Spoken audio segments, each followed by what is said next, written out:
Գերեկ կարելի է,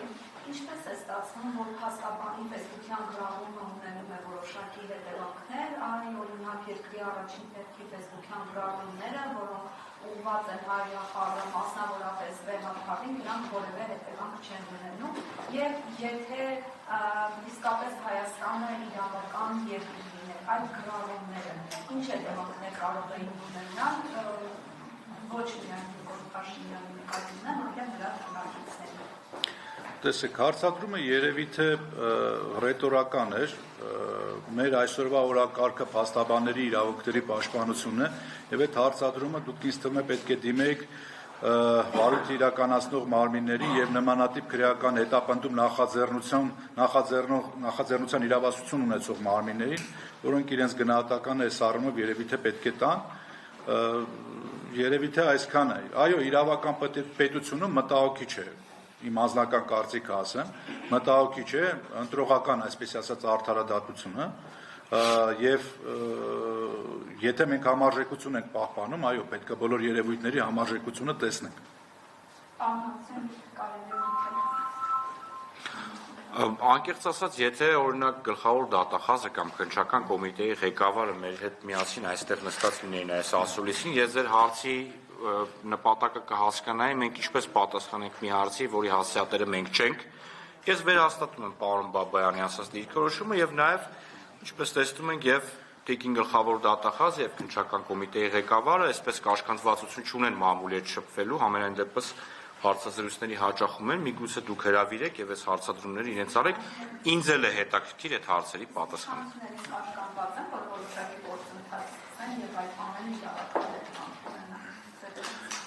Ես կարծում եմ հարցի հասցեատերը մենք չենք։ Պարոն փաստաբանների մեջ երկրի համաձայնություն, որ իրակյորը մասնակցել հովանավանքում տեղի ունեցող արարողությանը, նաև հաշվի առնելով այն, որ երկու կողմ են լինելու գուցե իրավապաշտպանական ցուցաբերվի։ Մենք այդպիսի օրակարգ չենք քննարկել։ Պարոն Բաբայան, շարունակելով իմ գործընկերոջ նախորդ հարցը, այնուամենայնիվ չեք կարծում, տեսեք դուք էլ ասացիք ձեր գործընկեր պարոն Զորաբյանն էլ ասաց, որ իրավական տերոր է, այսինքն փաստաբանը չի կարողանում իրավական գործիքներով արդարադատություն հասնել, իրականացնել։ Այնուամենայնիվ չեք կարծում, որ իշխանության այս գործելավոճին հակազդելու միակ միջոցը ընդհանուր կամ գոնե մեծ մասամբ պարատիկ գործադուլ աներն է եւ ինչ կբերի, օրինակ, եթե 10 օր գործադուլ անենք, դատական համակարգում խորացնելի թե ոչ։ Ես ձեզ ավելի առարկայական կպատասխանեմ այդ հարցին, իմ տեսակետը գործադուլի հետ կապված։ Դուք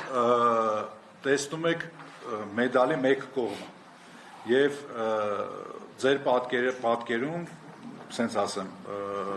այն հնարավոր դատական կոլապսն է, արդարադատության համակարգի կոլապսն է, որը որ տեղի կունենա։ Հիմա ես ձեզ բերեմ մի քանի օրինակ։ Իսկ եթե օրինակ ես պաշտպանում եմ ձեր անձնական շահերը, եւ դա անգամ էլ քրեաիրավական տիրույթում չի, օրինակ գույքի բռնագանձման մի հատ վեճ է, եւ մեր չներկանալ, այդ թվում նաեւ իմ չներկանալը դատարանի համար արգելք չէ արդարադատությունը իրականացնելու եւ դատական process-ը շարունակելու, եւ իմ չներկանալու պայմաններում օրինակ դուք զրկվում եք ձեր բնակության վայրից։ Պատկերացնում եք որքան շահեր ենք մենք շոշափում այսպիսի գործողություններով։ Սա պետք է այս մոտեցումը պետք է երկու կողմն էլ մենք հաշվի առնենք եւ եթե դուք նկատել եք, երբ որ փաստաբանների պալատը դիմել է այս քալին, դա եղել է խիստ ծայրահեղ իրավիճակում, որտեղ որ հնարավոր չի եղել այլ կերպ որևէ քայլ առաջ գնալ կամ եւ այլն։ Ինչևիցե գործադուլի այս մոտեցումը պետք չէ լինի դա, ասենց ասեմ, մահակի պես մի